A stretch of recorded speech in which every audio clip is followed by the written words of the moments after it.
Halo sahabat misterius, apa kabarnya hari ini? Semoga dalam keadaan sehat selalu. Kembali lagi bersama kami di channel RJ45 MPA. Cerita misteri ini akan membuat adrenalin kamu meningkat dan menjadikan kamu lebih berani dalam menghadapi situasi yang sepi dan sunyi dimanapun kamu berada, dan akan membawa kamu seolah-olah ada di dunia lain. Sebelum lanjut cerita ini, jangan lupa like, subscribe, dan bunyikan lonceng channel ini, agar kamu tidak ketinggalan cerita-cerita berikutnya. Misteri bendera merah putih, sang penjaga darah dan nyawa.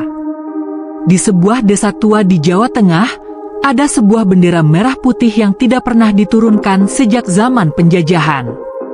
Bendera itu berkibar di depan sebuah rumah kayu kuno peninggalan seorang pejuang kemerdekaan bernama Raden Surya Atmaja, yang gugur pada tahun 1947 saat melawan penjajah Belanda. Penduduk desa percaya, bendera itu bukan kain biasa. Warnanya tidak pernah pudar meski diterpa hujan, panas, dan badai. Merahnya selalu menyala seperti darah segar, sementara putihnya tetap bersih, seolah baru dicuci setiap hari. Orang-orang desa hanya berani melintas di depan rumah itu sebelum maghrib. Setelah malam tiba, suasana menjadi mencekam. Konon, beberapa warga pernah mencoba menurunkan bendera itu untuk diganti dengan yang baru. Anehnya, setiap orang yang menyentuh tiang bendera akan mendengar jeritan perang di telinga mereka, suara tembakan, dentuman meriam, dan teriakan para pejuang yang sekarat. Bahkan, ada yang sampai pingsan dengan tubuh penuh lebam, seolah disiksa oleh tangan-tangan tak kasat mata. Cerita yang paling menyeramkan datang dari seorang pemuda bernama Andika, yang dikenal pemberani dan tidak percaya tahayul.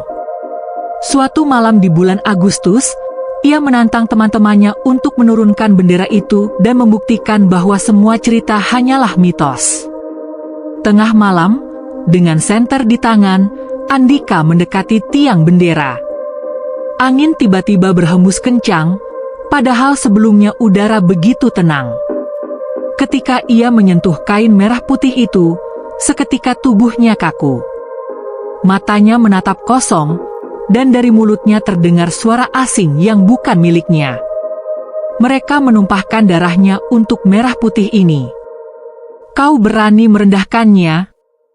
Teman-temannya yang menyaksikan ketakutan setengah mati.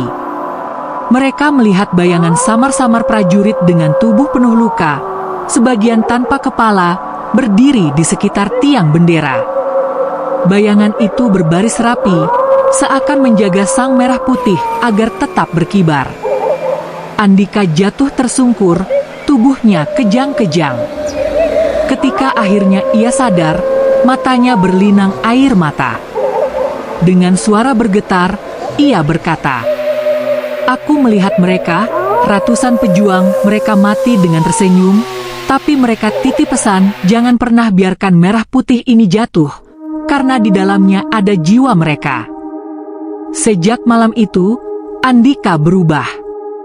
Ia yang dulu sombong dan suka menantang, kini menjadi pemuda yang taat, rendah hati, dan selalu menghormati bendera merah putih. Ia bahkan ikut menjaga rumah peninggalan Raden Surya bersama para tetua desa. Dan hingga kini, bendera merah putih itu tetap berkibar. Tidak ada yang berani menurunkannya. Karena semua orang percaya, selama bendera itu berdiri, arwah para pejuang masih menjaga desa tersebut dari bahaya. Namun, jika suatu hari ada orang yang berani meremehkannya, maka darah para pejuang akan kembali menuntut balas. Rumah tua dan sang bendera. Di desa Karangjati, ada satu tempat yang tak pernah disentuh waktu. Sebuah rumah kayu tua berdiri sendirian di ujung desa, diapit hutan bambu yang merunduk seolah melindunginya. Atapnya sudah dipenuhi lumut hijau kehitaman, dindingnya bolong-bolong, dan jendelanya dibiarkan terkunci bertahun-tahun. Namun yang membuat orang-orang selalu merinding setiap kali melewatinya adalah bendera merah putih yang berkibar di halaman depan. bendera itu tegak di atas tiang kayu jati tua yang sudah retak. Tak ada seorang pun yang tahu dari mana datangnya kekuatan bendera itu. Hujan deras, badai petir, bahkan angin puting beliung pernah menghantam desa, tapi bendera itu tetap utuh. Warna merahnya selalu menyala, seolah baru dicelupkan ke dalam darah segar. Warna putihnya tak pernah berubah, selalu bersih meski tanah di sekeliling rumah dipenuhi lumpur. Orang-orang percaya bendera itu bukan sekadar kain. Ia adalah warisan dari Raden Surya Atmaja, pejuang kemerdekaan yang gugur ditembak Belanda di halaman rumah itu pada tahun 1947. Saat napas terakhirnya terhenti, darahnya membasahi kain merah putih yang ia peluk erat di dadanya. Sejak hari itu, bendera itu tak pernah diturunkan. Warga desa punya aturan tak tertulis, jangan pernah menyentuh bendera itu. Tak peduli apapun alasannya, tiang bendera dan halamannya adalah wilayah terlarang. Anak-anak dilarang bermain di sana, bahkan orang dewasa sekalipun tidak berani mendekat terlalu dekat setelah matahari terbenam. Bukan tanpa alasan. Malam-malam di sekitar rumah tua itu dipenuhi gangguan yang membuat orang-orang kehilangan akal sehat. Ada yang mendengar derap langkah puluhan pasang kaki seolah pasukan sedang berbaris. Ada yang mengaku melihat bayangan tentara berlarian di halaman, lengkap dengan senjata terhunus. Bahkan beberapa orang bersumpah pernah mendengar suara dentuman meriam yang bergema entah dari mana, padahal desa itu jauh dari medan perang. Yang paling sering terdengar adalah teriakan itu, "Merdeka!" Suara lantang, parau, namun penuh semangat. Kadang hanya sekali, kadang berkali-kali hingga telinga berdenging. Dan biasanya, suara itu diikuti oleh angin dingin yang menusuk tulang dan aroma besi karatan bercampur darah. Suatu malam, seorang kakek desa bernama Pak Karto pulang dari surau setelah sholat Isya. Jalan yang ia lalui hanya satu, dan sayangnya melewati depan rumah tua itu. Bulan setengah menggantung di langit, tapi cahayanya redup, tertutup awan tebal. Jalan setapak yang ia injak hanya diterangi lampu minyak yang remang-remang dari jauh. Saat melewati pagar bambu rumah tua itu, bulu kuduknya tiba-tiba berdiri. Udara terasa lebih dingin dari biasanya. Ia menoleh, dan jantungnya seakan berhenti berdetak. Bendera merah putih itu berkibar kencang, meski malam itu angin sama sekali tidak bertiup. Dari balik cahaya redup bulan, Pak Karto melihat bayangan-bayangan samar mulai bermunculan di sekitar tiang bendera. Sosok-sosok itu berpakaian lusuh, seragam pejuang penuh darah, sebagian tubuh mereka bolong tertembus peluru. Ada yang wajahnya hancur, ada yang kehilangan tangan, bahkan ada yang berdiri tanpa kepala, namun tetap tegak menghadap bendera. Pak Karto tercekat, tubuhnya kaku. Ingin lari, tapi kakinya seakan menancap ke tanah. Lalu salah satu sosok pejuang itu menoleh ke arahnya. Wajahnya pucat, separuh tengkoraknya terbuka, tapi tatapannya tajam.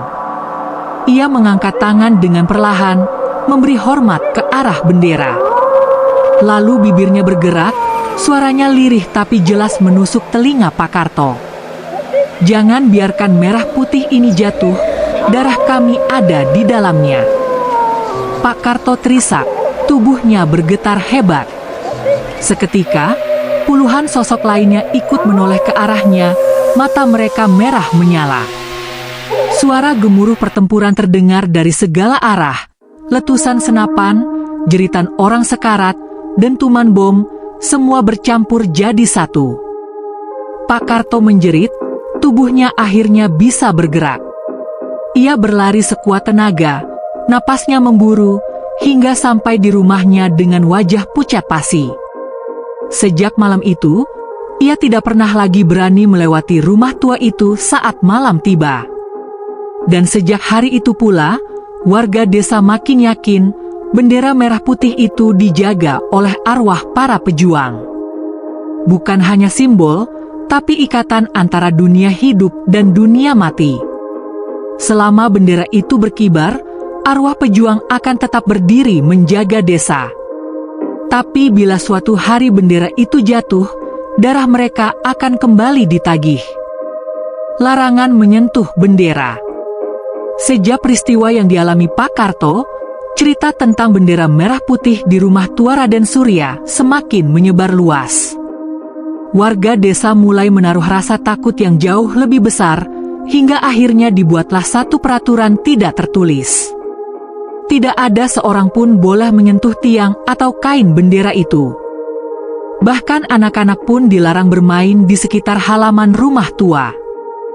Para orang tua selalu memperingatkan anak-anak mereka dengan suara bergetar, seakan ketakutan itu masih segar dalam ingatan. Namun, rasa ingin tahu memang sulit dibendung, apalagi bagi anak kecil. Suatu sore, ketika matahari mulai condong ke barat, seorang bocah bernama Bagas sedang bermain bola bersama teman-temannya. Entah bagaimana, bola yang ditendangnya terlalu keras dan melayang ke arah rumah tua itu, tepat jatuh di bawah tiang bendera. Anak-anak lain langsung berhenti bermain. Mereka menatap bola itu dengan wajah tegang, tak ada yang berani bergerak. Bagi mereka, bola itu seakan sudah hilang, ditelan halaman angker yang dijaga arwah. Tapi Bagas berbeda. Ia masih terlalu kecil untuk memahami rasa takut yang mencekam di desa itu. Dengan langkah kecil, ia berjalan mendekati bola. Nafasnya tersengal, bukan karena lelah, tapi karena semua mata menatapnya penuh rasa cemas. "Bagas, jangan masuk ke sana!" teriak seorang temannya, hampir menangis. Namun Bagas tidak mendengar. Bola itu begitu dekat. Hanya tinggal satu langkah lagi, dan ia bisa meraih. Saat itulah angin dingin berhembus dari arah tiang bendera. Kencang sekali, membuat daun-daun bambu bergesekan nyaring. Bagas terhenti, bola di depannya bergulir pelan ke arah tiang. Dan di sanalah ia melihat sesuatu yang membuat tubuh kecilnya kaku. Bendera merah putih itu berkibar sendiri. Tidak ada angin yang bisa membuatnya bergerak sekuat itu. Dari kainnya, menetes butiran merah gelap, seperti darah segar yang baru saja keluar dari luka. Tetesan itu jatuh satu persatu ke tanah, membentuk noda yang cepat meresap ke tanah kering. Bagas menjerit kecil, lalu berlari ketakutan ke arah teman-temannya. Tapi malamnya, Bagas tidak bisa tidur. Ia terus memikirkan bendera itu. Dan ketika akhirnya ia terlelap, ia bermimpi buruk. Dalam mimpinya, ia berdiri di halaman rumah tua. Bola yang ia tendang ada di kakinya. Saat ia menunduk untuk mengambilnya, ia mendengar suara langkah berat di belakangnya. Ia menoleh, dan melihat puluhan sosok prajurit berdarah-darah berdiri berbaris, menatapnya dengan mata kosong. Salah satunya berjalan maju, tubuhnya penuh luka tembak, bajunya koyak, darah mengalir deras dari dadanya. Ia berjongkok hingga sejajar dengan Bagas, lalu berbisik dengan suara serak yang mengguncang jantung bocah itu. "Jangan pernah dekat-dekat dengan bendera itu, darah kami ada di sana, dan kami belum tenang." Bagas terbangun dengan jeritan. Keringat dingin membasahi tubuhnya, dan ibunya langsung berlari masuk ke kamar. Dengan wajah pucat, Bagas menceritakan mimpinya. Ibunya menatapnya lama, lalu dengan suara bergetar berkata, "Aku sudah bilang, Nak, jangan pernah dekat-dekat dengan rumah itu. Bendera itu bukan milik kita, tapi milik mereka yang sudah mati demi kita." Sejak malam itu, Bagas tidak pernah lagi berani bermain di dekat rumah tua. Bahkan sekadar melihat bendera itu dari jauh pun membuatnya ketakutan. Namun bisik-bisik warga semakin ramai. Bendera itu bukan hanya dijaga, tapi juga mengikat jiwa-jiwa yang gugur di masa perang. dan setiap orang yang mencoba melanggarnya pasti akan mendapat peringatan. Ujian pemuda desa. Cerita tentang larangan menyentuh bendera merah putih sudah menjadi semacam dogma di desa Karangjati. Anak-anak takut, orang dewasa enggan lewat, bahkan orang tua lebih memilih memutar jalan meski harus berjalan lebih jauh. Namun tidak semua orang percaya pada cerita itu. Seperti biasa, selalu ada yang menganggap semua kisah menyeramkan hanyalah dongeng untuk menakut-nakuti anak-anak. Salah satunya adalah Andika, pemuda desa yang terkenal keras kepala. Baginya, bendera hanyalah kain. Arwah pejuang, penjaga gaib, semua itu hanya cerita murahan. Ia sering menertawakan orang-orang yang gemetar ketika melewati rumah tua itu. Ah, kalian ini penakut semua. Kalau bendera itu memang sakti, kenapa tidak ada yang berani membuktikannya? Jangan-jangan cuma cerita biar orang desa tetap tunduk sama mitos, kata Andika suatu malam di warung kopi. 3 orang temannya, Joko, Sandi, dan Rian, hanya saling pandang. Mereka juga takut, tapi gengsi sebagai pemuda membuat mereka pura-pura berani. Andika tahu itu, dan ia makin bersemangat menantang. Ayo, kita buktikan. Malam 17 nanti, kita datangi rumah tua itu. Aku sendiri yang akan menurunkan benderanya. Kalau tidak terjadi apa-apa, berarti semua ini cuma bohong. Suasana warung mendadak hening. Orang-orang yang mendengar ucapan Andika menunduk, sebagian berdesis ketakutan. Seorang lelaki tua menepuk meja, wajahnya pucat. Jangan main-main, nak. Itu bukan bendera biasa. Kalau kau berani menyentuhnya, bukan cuma kau yang celaka, tapi satu desa bisa kena musibah. Andika hanya tertawa keras. Ah, sudah cukup aku dengar dongeng kalian.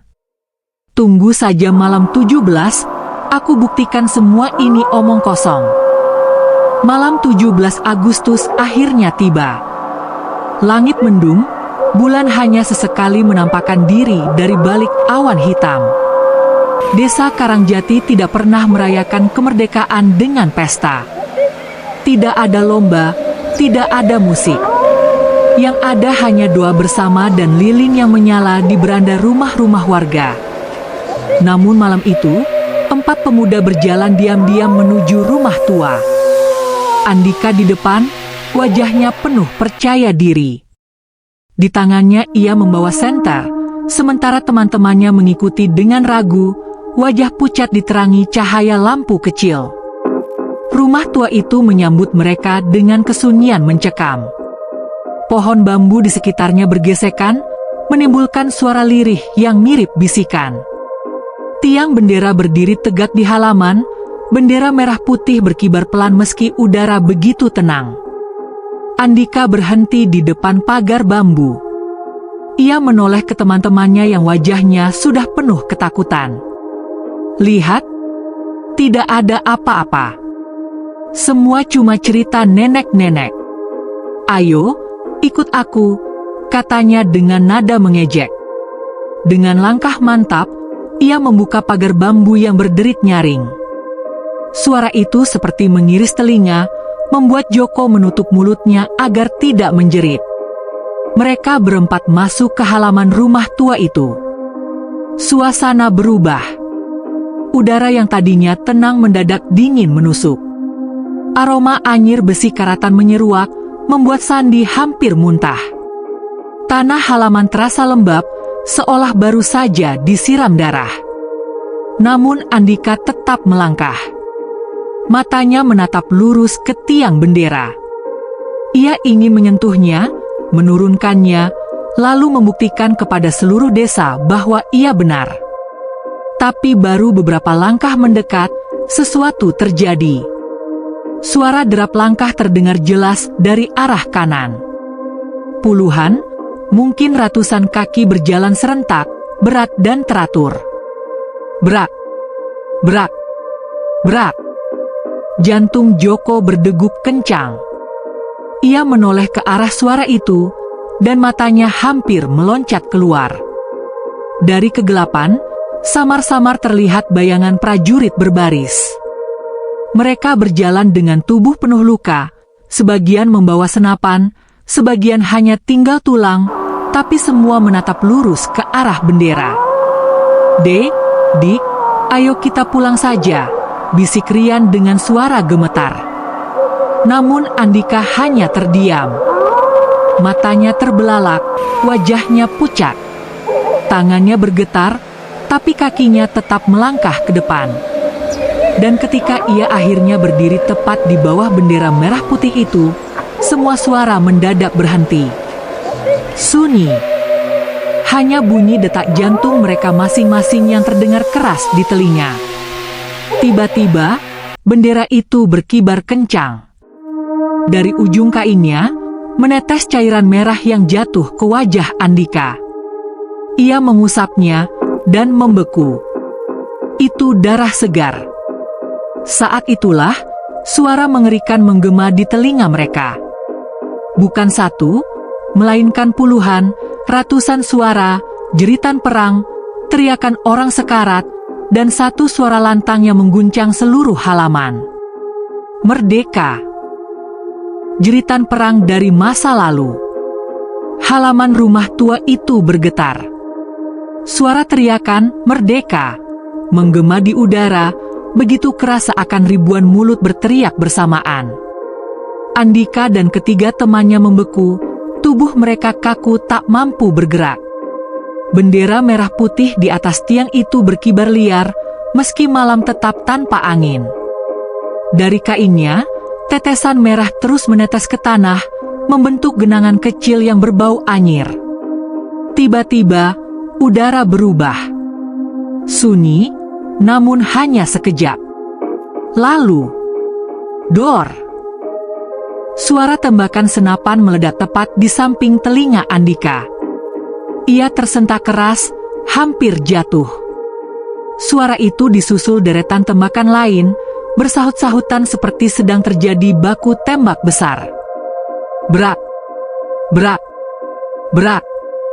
Suara langkah pasukan menggema dari segala arah. Jeritan orang kesakitan terdengar di udara. Tangisan, teriakan komando, dentuman bom, semua bercampur jadi satu. Seakan halaman rumah tua itu berubah menjadi medan perang yang kembali hidup.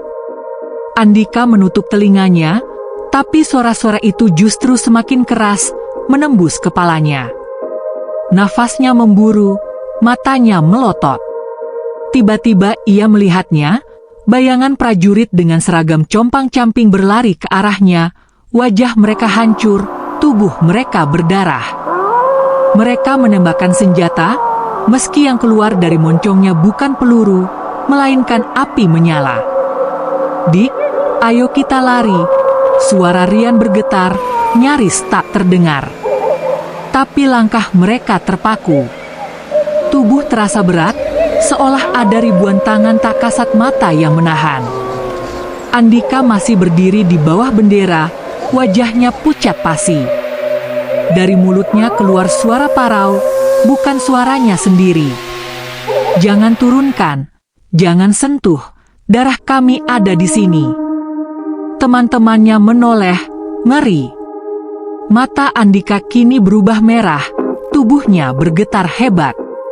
Sandi berusaha menariknya menjauh, tapi saat tangannya menyentuh bahu Andika, ia merasakan sesuatu, tubuh itu dingin seperti mayat. Di sekeliling mereka, bayangan-bayangan prajurit mulai semakin jelas. Ada yang kepalanya separuh hancur, ada yang perutnya bolong, usus terburai, namun tetap berdiri membawa senjata. Mereka berbaris mengelilingi tiang bendera, menatap para pemuda itu dengan sorot mata kosong yang menyala merah. Lalu terdengar teriakan lain, kali ini lebih dekat. Suara seorang komandan, parau tapi penuh wibawa. Pertahankan bendera. Serentak, bayangan-bayangan itu mengangkat senjata ke langit. Suara tembakan kembali memekakkan telinga. Andika berteriak histeris, menutup wajahnya, lalu jatuh berlutut di tanah yang kini basah oleh genangan darah yang entah dari mana datangnya. Teman-temannya menjerit, ketakutan setengah mati. Joko sampai terkencing-kencing di celananya. Tapi tak ada yang berani kabur, kaki mereka seakan ditancapkan ke tanah. Dan ketika semua suara itu mencapai puncaknya, letusan, jeritan, teriakan, tiba-tiba semuanya berhenti. Hening.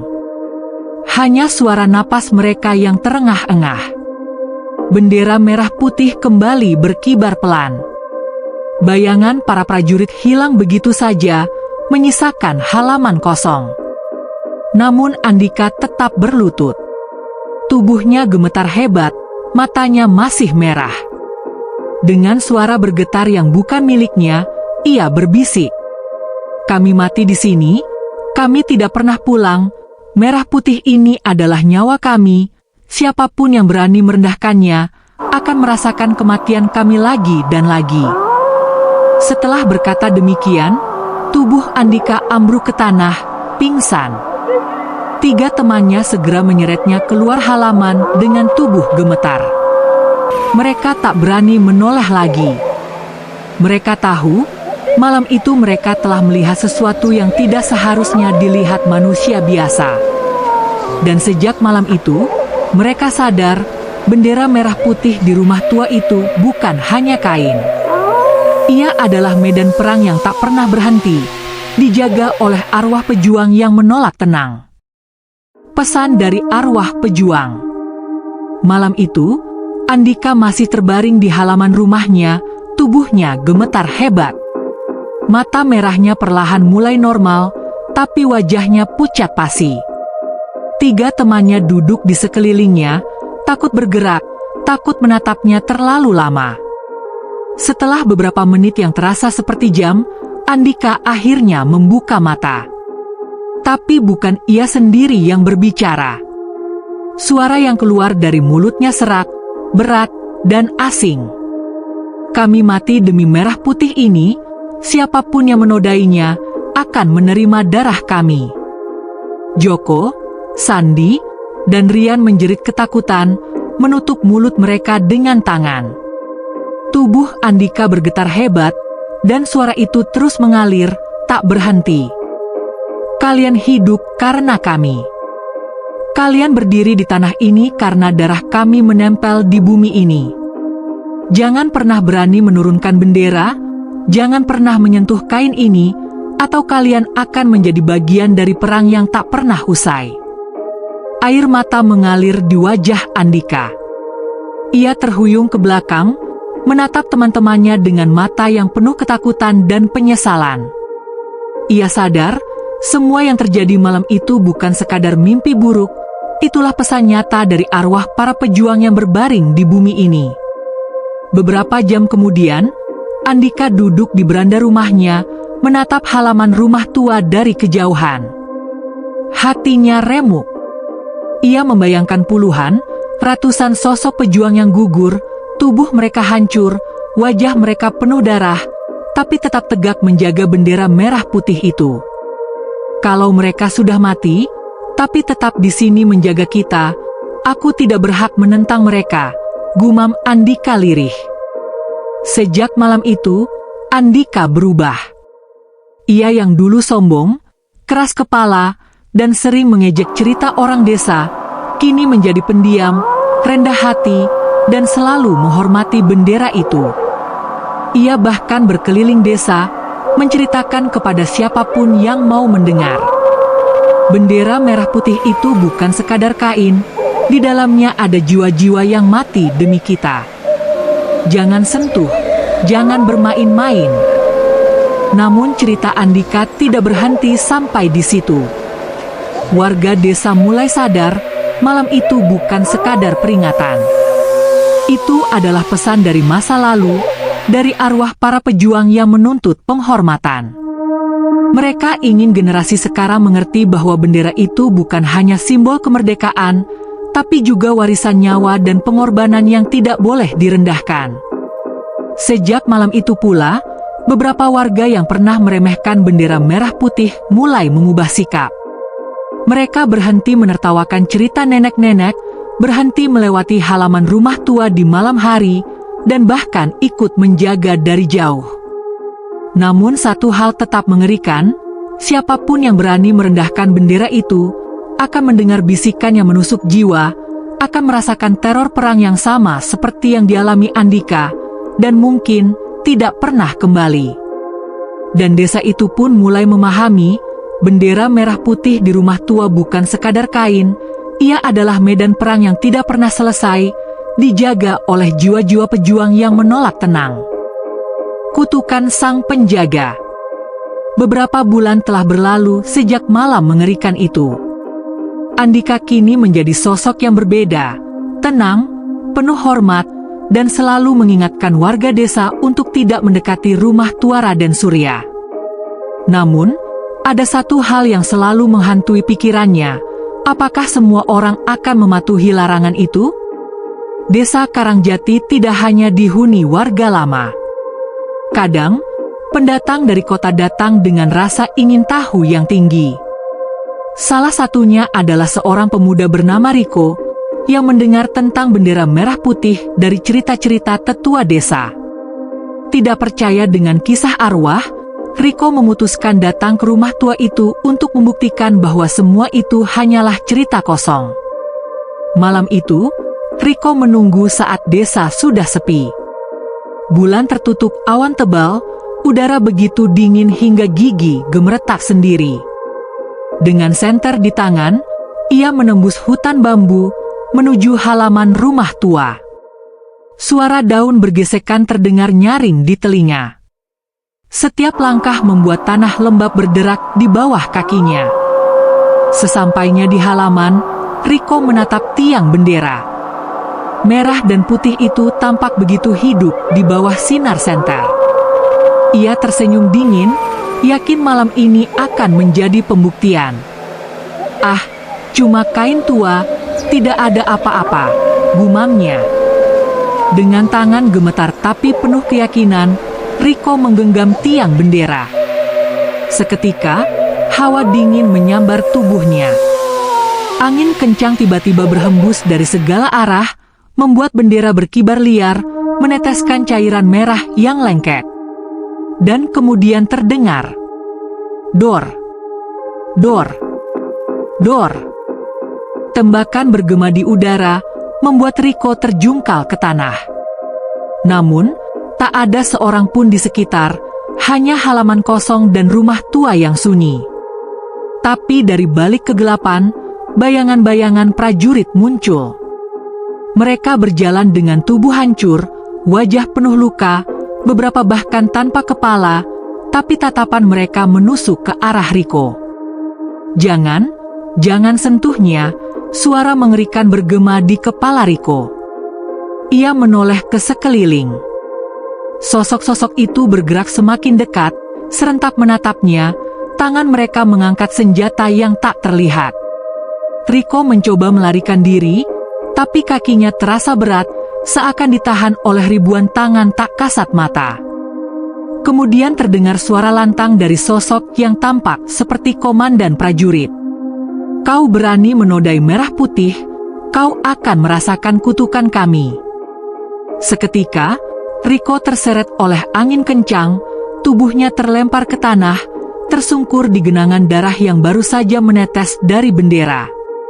Tubuhnya kejang, napasnya tersengal, dan ia mulai melihat visi mengerikan, medan perang di tahun 1947, prajurit bergelimpangan, darah tumpah di tanah, jerita nyawa yang hilang, dan sosok Riko sendiri berada di tengah-tengahnya, seolah menjadi bagian dari perang itu.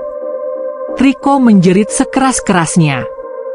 Tubuhnya gemetar hebat, air mata bercampur darah jatuh ke pipinya. Bayangan-bayangan itu mengelilinginya, menatap tajam, mengangkat senjata, dan satu suara menggema di telinganya. Ini bukan sekadar bendera, ini darah kami, ini janji kami, dan kau telah melanggarnya. Seketika, tubuh Riko terkulai lemah, nyaris kehilangan kesadaran. Namun ketika pagi datang, warga desa menemukan pemuda itu di tepi sungai, tubuhnya penuh lebam, wajah pucat pasi, dan matanya kosong menatap langit. Ia tidak pernah bisa berbicara tentang apa yang terjadi. Semua yang menyaksikan hanya bisa bergidik takut.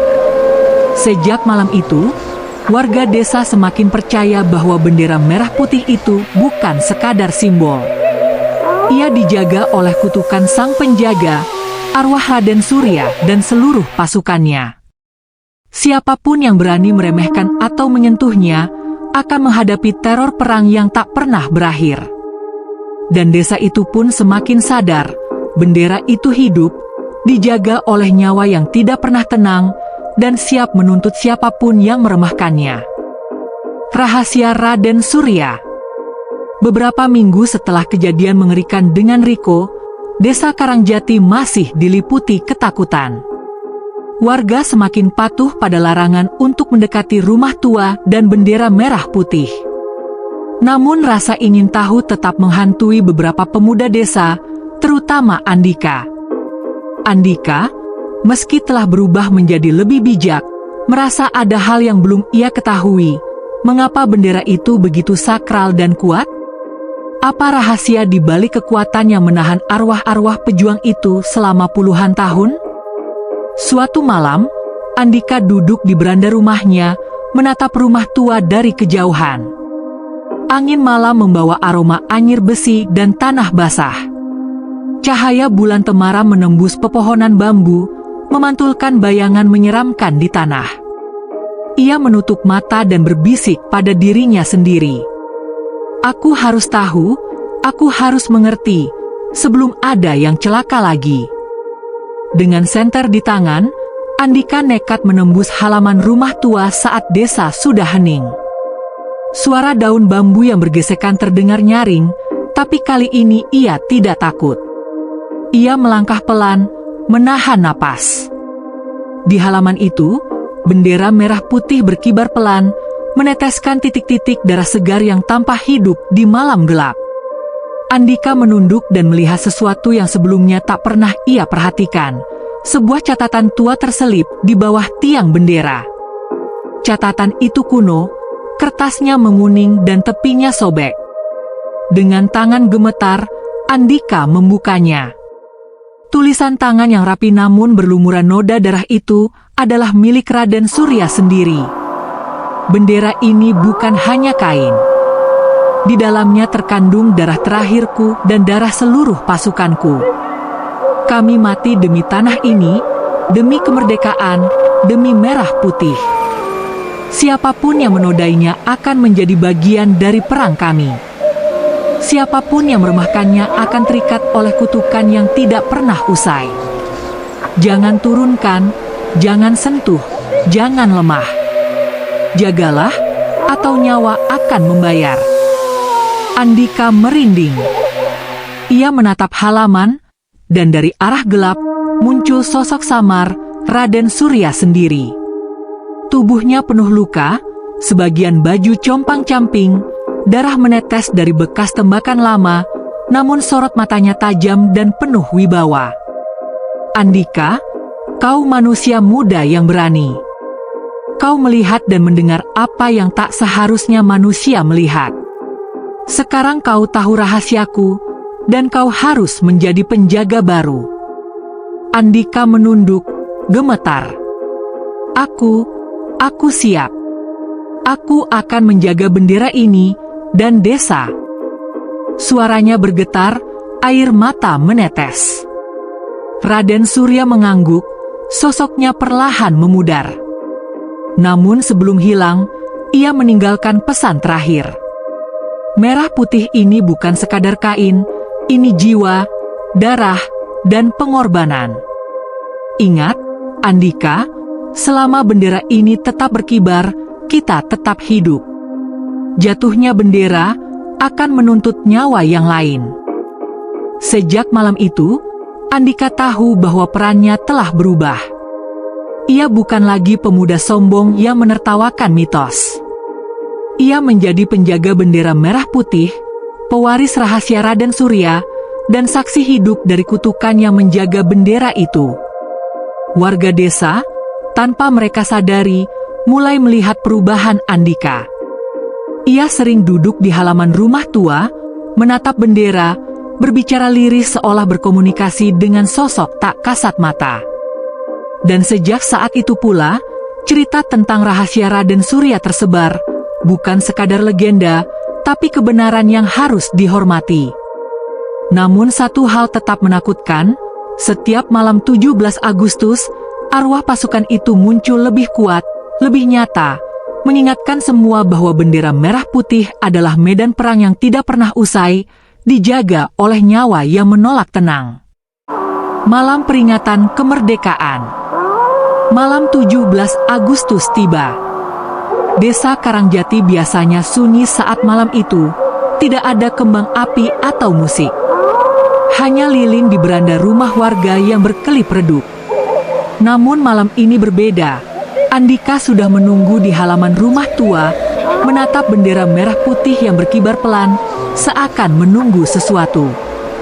Hembusan angin malam membawa aroma anyir besi, tanah basah, dan sesuatu yang sulit dijelaskan, bau darah yang lama mengering tapi tetap terasa hidup.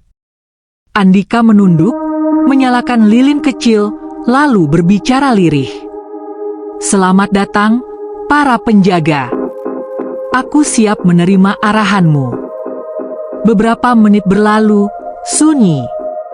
Tiba-tiba angin kencang berhembus, membuat bendera berkibar liar.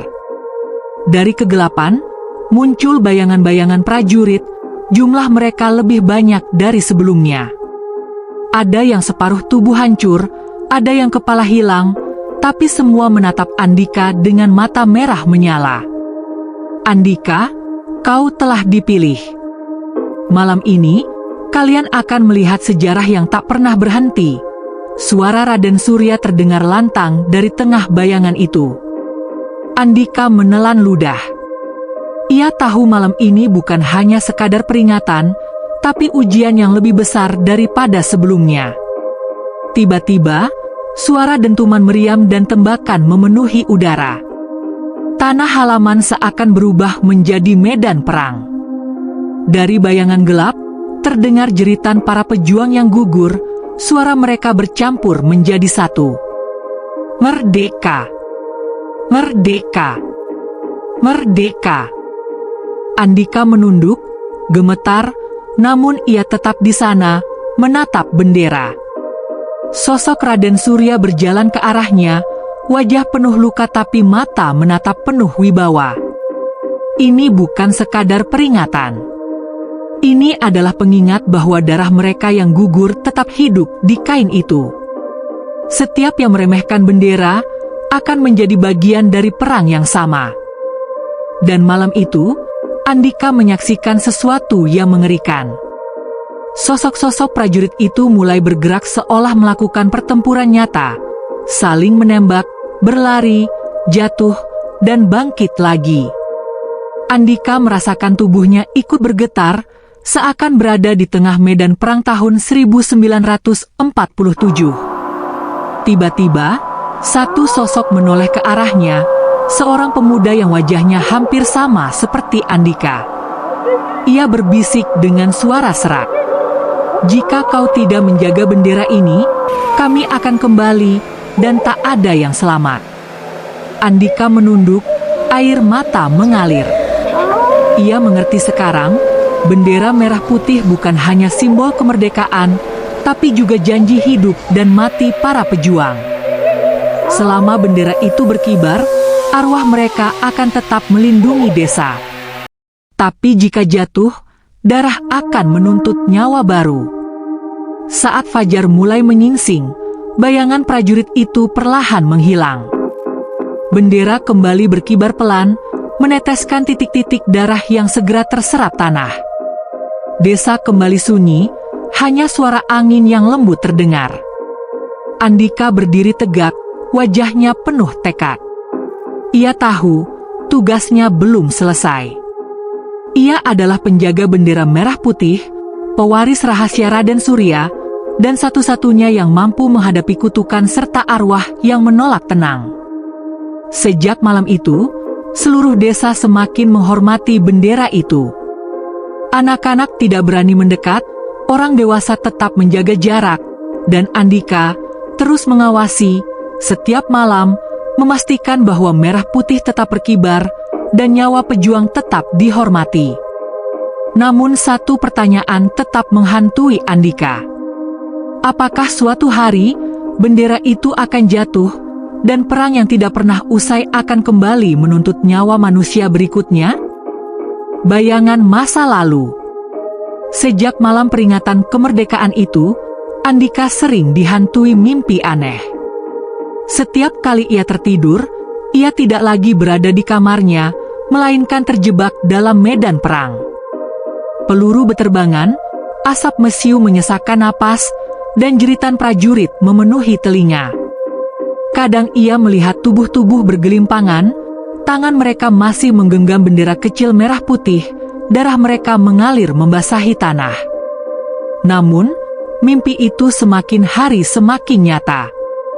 Ia tidak hanya mendengar dan melihat, tapi juga merasakan rasa sakit, peluru yang menembus kulit, sabetan bayonet, hingga rasa perih saat darah membasahi wajahnya. Suatu malam, ketika mimpi itu datang lagi, Andika melihat sesuatu yang berbeda.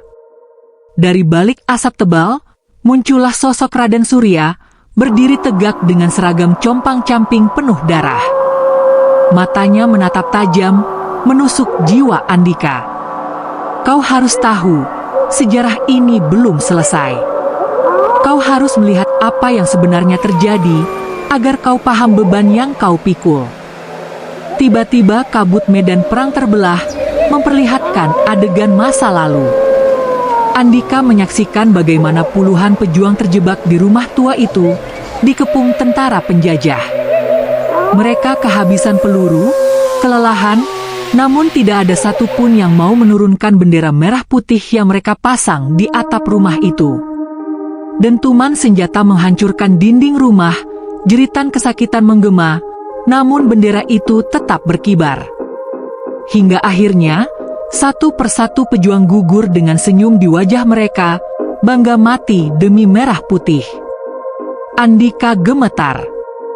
Air matanya mengalir deras. Ia sadar, halaman rumah tua yang ia jaga sekarang adalah kuburan tanpa nisan. Di sanalah darah pejuang menetes, di sanalah nyawa mereka terperangkap, menjaga bendera tanpa pernah benar-benar bebas. Tiba-tiba, dalam mimpi itu, seorang pemuda yang wajahnya mirip sekali dengan Andika, bahkan seperti bayangan dirinya sendiri, jatuh bersimbah darah, tapi tangannya tetap terangkat, menggenggam kain merah putih. Pemuda itu menatapnya dan berbisik, "Kau adalah kelanjutan dari kami. Darahmu, darah kami. Jika kau gagal menjaga bendera itu, maka kami semua akan kembali, dan desa ini akan tenggelam dalam perang yang sama." Andika tersentak bangun, tubuhnya basah oleh keringat dingin. Ia menatap ke arah jendela, dan terkejut, bendera merah putih di halaman rumah tua tampak jelas dari kamarnya, berkibar meski angin tidak bertiup. Dari kain itu, samar-samar terlihat noda gelap seperti darah yang merembes perlahan.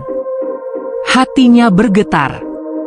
Ia kini tahu bahwa bendera itu bukan hanya peninggalan, melainkan saksi bisu perang yang masih berlangsung di alam gaib. Dan ia telah dipilih untuk menjadi bagian dari kisah yang belum berakhir. Sejak saat itu, Andika tidak hanya merasa sebagai penjaga. Ia merasa seperti penerus, seolah darah pejuang yang gugur mengalir dalam dirinya, memanggilnya untuk melanjutkan perjuangan yang tak pernah selesai. Namun sebuah firasat buruk muncul, bayangan masa lalu yang ia lihat bukan sekadar mimpi. Itu adalah peringatan bahwa perang itu bisa saja kembali nyata di dunia sekarang, jika ada yang berani menodai bendera merah putih itu. Perang yang tak pernah usai. Malam itu, langit desa Karangjati mendung pekat. Bulan tertutup awan hitam, Petir sesekali menyambar tanpa suara hujan. Andika berdiri di depan rumah tua, menatap bendera merah putih yang berkibar liar seolah dilanda badai yang hanya dirasakan olehnya. Ada rasa gelisah yang tak bisa dijelaskan. Dadanya sesak, kulitnya dingin. Ia merasa sesuatu akan terjadi malam itu, sesuatu yang akan menentukan nasibnya, bahkan mungkin nasib seluruh desa. Tiba-tiba, tanah bergetar. Suara langkah kaki puluhan orang terdengar dari arah hutan. Andika menoleh, matanya terbelalak, ratusan sosok prajurit dengan wajah hancur, tubuh berlubang peluru, dan darah mengalir dari seragamnya, berjalan menuju rumah tua. Mereka membawa senjata tua, bambu runcing, bahkan granat berkarat. Di antara mereka, Raden Surya muncul, berdiri paling depan. Tatapannya tajam, suaranya bergema seakan keluar dari langit. Malam ini adalah ujian terakhirmu, Andika. Jika kau gagal menjaga bendera itu, perang akan kembali, tak hanya di desa ini, tapi di seluruh negeri. Andika menelan ludah, tangannya gemetar. Namun ia tahu, ia tidak bisa lari. Bendera itu harus dijaga, apapun yang terjadi. Mendadak, suara tembakan menggema dari segala arah. Desa yang sunyi berubah menjadi medan perang gaib. Api berkobar, jeritan terdengar, dan Andika merasakan dirinya berada di tengah pusaran sejarah yang terulang kembali. Ia melihat prajurit-prajurit bayangan itu berlari, tertembak, bangkit lagi, lalu berlari lagi. Darah menetes di tanah, tapi tak pernah kering. Semua berpusat pada bendera merah putih. Setiap kali kain itu berguncang, jeritan semakin keras. Andika terhuyung, matanya berkunang. Tiba-tiba, sebuah bayangan muncul di hadapannya. Pemuda yang wajahnya persis dirinya sendiri, tubuhnya berlumuran darah. Pemuda itu menyorongkan bendera kecil, lusuh dan robek, lalu berkata dengan suara parau, "Pegang ini, Andika. Kau harus ikut bertempur bersama kami." Tanpa sadar, Andika meraih bendera itu. Seketika tubuhnya ditarik masuk ke dalam perang gaib. Ia merasakan peluru menembus udara, pedang menghunus, darah memercik. Ia kini bukan penonton, ia adalah salah satu pejuang. Di tengah kekacauan, Raden Surya berteriak lantang, "Jaga bendera itu. Selama merah putih berkibar, semangat kami tak akan pernah mati." Andika berlari di antara hujan peluru, melindungi bendera kecil di tangannya.